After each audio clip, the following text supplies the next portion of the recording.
74వ ward Dayal Nagar గ్రామంలో BCY party జాతీయ అధ్యక్షులు శ్రీ బోడే రామచంద్ర యాదవ్ గారి ఆదేశాల మేరకు గ్రామాన ప్రజలకి అందుబాటులో ప్రతి కార్యక్రమాన్ని కూడా చేరవేయాలనే ఒక కార్యక్రమం ఏర్పాటు చేయడం జరిగింది. మరి అందులో భాగంగానే ఈరోజు మన 74వ వార్డు కమ్యూనిటీ హాల్ వద్ద ఇక్కడ వ్యాక్సినేషన్ సంవత్సరంలో పిల్లలకి ప్రతి నెల మొదటి శనివారం నాడు ఈ యొక్క కార్యక్రమాన్ని రాష్ట్రం మొత్తం ఏర్పాటు చేయడం జరుగుతుంది. అయితే అలాగే మన వార్డులో కూడా మా కమ్యూనిటీ హాల్ వద్ద ఈ యొక్క కార్యక్రమాన్ని ప్రతి నెల కూడా ఏర్పాటు చేయడం జరుగుతుంది.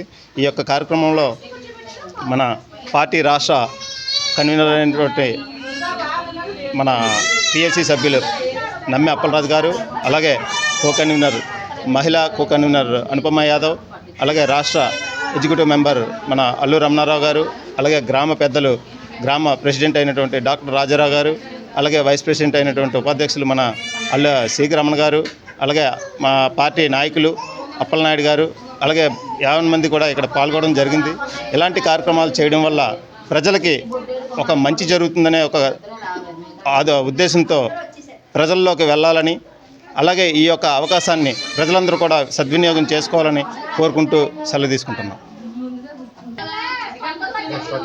అందరికీ నమస్కారం. నా పేరు నమ్మి అప్పలరాజు. నేను భారత చైతన్య యోజన పార్టీ స్టేట్ పిఎస్సిగా పనిచేస్తూ ఉన్నాను. ఈరోజు గాజువాక నియోజకవర్గంలో 74వ వార్డు పిఎం నాయుడు గారు ప్రెసిడెంట్గా ఆయన సమక్షంలో ఈరోజు వార్డు ప్రెసిడెంట్గా మొన్న నియమితులయ్యారు. ఆయన సమక్షంలో ఈరోజు వ్యాక్సిన్ ప్రతి శనివారం కూడా నెలలో ప్రతి శనివారం కూడా ఇక్కడ జరుగుతుంది. 45 రోజులు శిశువు కాడి నుంచి సంవత్సరం శిశువు వరకు కూడా అలాగే ఇంజెక్షన్స్ కానీ అంటే వాళ్ళకి ఎప్పుడు టీకాలు వేయడం కానీ ఇవి జరుగుతుంటాయి. అలా ఈ సందర్భంలో ఇక్కడ మన నాయుడు గారు పిఎం నాయుడు గారు వార్డు ప్రెసిడెంట్గా మన బీసీవై పార్టీ నుంచి నియమితులయ్యారు కాబట్టి ఈరోజు ఆయన పిలుపు మేరకు ఇక్కడికి వచ్చి వ్యాక్సిన్ దీంట్లో కలవడం జరిగింది. నాకు చాలా సంతోషం. అదే దినదిన అభివృద్ధి అవుతుంది. అలాగే రానున్న రోజుల్లో బోడే రామచంద్ర గారి నాయకత్వం మీరు చూసే ఉంటారు. రాష్ట్రం మొత్తం అంతా అనేక సమస్యల మీద ఆయన తిరుగుతూ ఉన్నారు. దాని మీద ఆయనకి ముందుగా శుభాకాంక్షలు చెప్తున్నాము.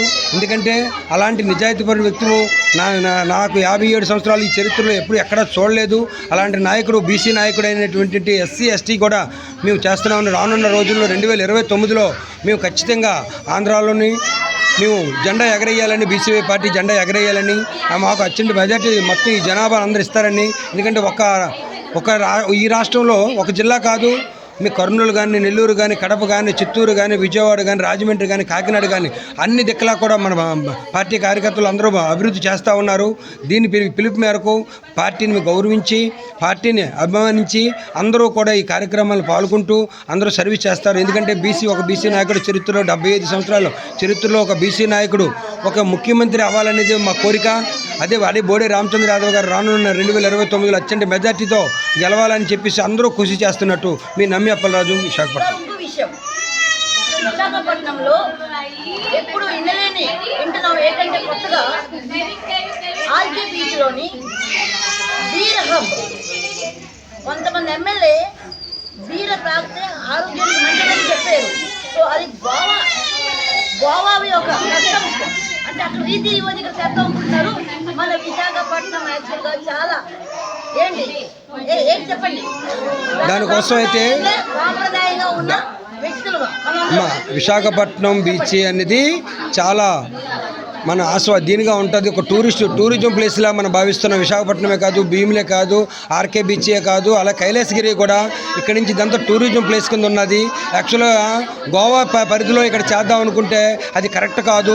ఎందుకంటే తాగేసి వాళ్ళు అమ్మాయిలను ఏడిపించడం కానీ అనేక రకాల చిన్న పిల్లలతో వచ్చి సాయంత్రం పూట్ల మధ్యాహ్నం 3 గంటల నుంచి రాత్రి 11 గంటల దాకా చాలా ప్రశాంతం కోసం వస్తుంటారు.